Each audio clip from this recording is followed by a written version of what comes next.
pertanyaan berikutnya. Selamat malam Pak Pendeta. Kata Natal itu artinya apa Pak? Mohon penjelasannya. Kenapa pakai kata itu pada Dies Natalis untuk kampus juga? Kata Natal itu sendiri itu bahasa Latin yang artinya hari kelahiran, ya, hari kelahiran.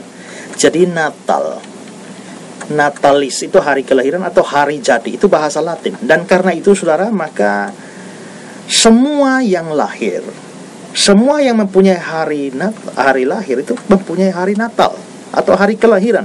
Nah, di sini saya perlu jelaskan bahwa kalau kita memahami tentang bahasa, kita tahu adanya dinamika bahasa atau perkembangan bahasa. Bahasa itu kadang-kadang dia bisa berkembang pertama atau awalnya dari makna yang luas lalu menjadi sempit.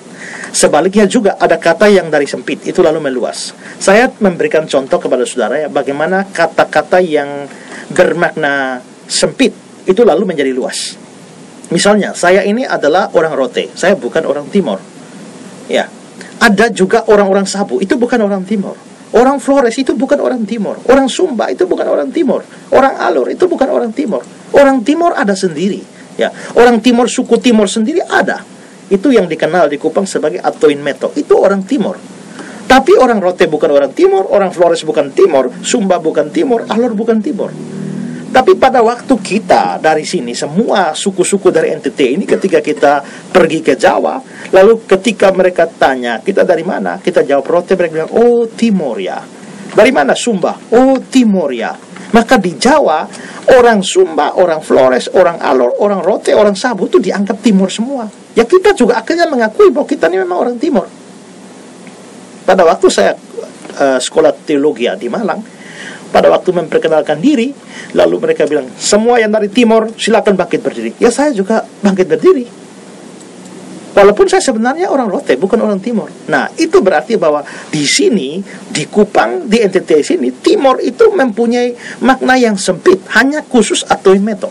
Tapi begitu sampai di Jawa, kata ini mengalami perkembangan makna. Semua orang yang berasal dari NTT itu dianggap orang Timor, maka maknanya menjadi luas. Nah, itu perkembangan kata dari sempit menjadi luas. Tapi sebaliknya saudara, ada kata-kata yang awalnya bermakna luas, lama-lama menjadi sempit. Nah, contohnya apa? Contohnya kata Natal ini. Natal ini bahasa Latin yang artinya hari kelahiran. Maka setiap orang itu punya hari Natal. Saya lahir 6 Mei, maka hari Natal saya adalah 6 Mei.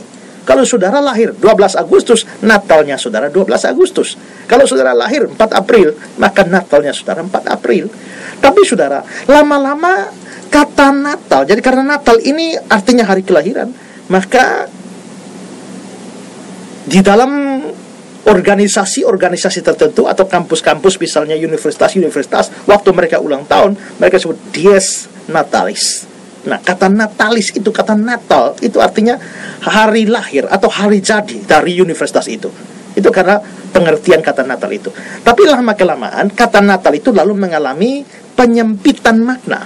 Dari yang harusnya dimiliki semua orang karena semua orang mempunyai hari lahir, sekarang ini kalau kita menyebut hari lahir, itu tidak hari Natal, itu tidak lagi menunjuk pada orang-orang siapa, hari lahirnya siapa, hari lahirnya Joko, hari lahirnya Anton, hari lahirnya Maksi, tidak.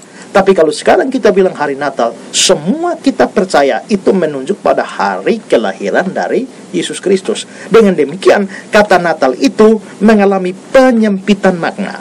Aslinya maknanya sangat luas, berlaku bagi siapa saja, tapi lama-lama mengerucut hanya menunjuk kepada hari lahir dari satu orang, yakni Yesus Kristus. Jadi memang kata itu dipakai karena itu dari bahasa Latin dan itu mengalami penyempitan makna, sehingga hari ini kita menyebut hari Natal sebagai hari kelahiran Yesus.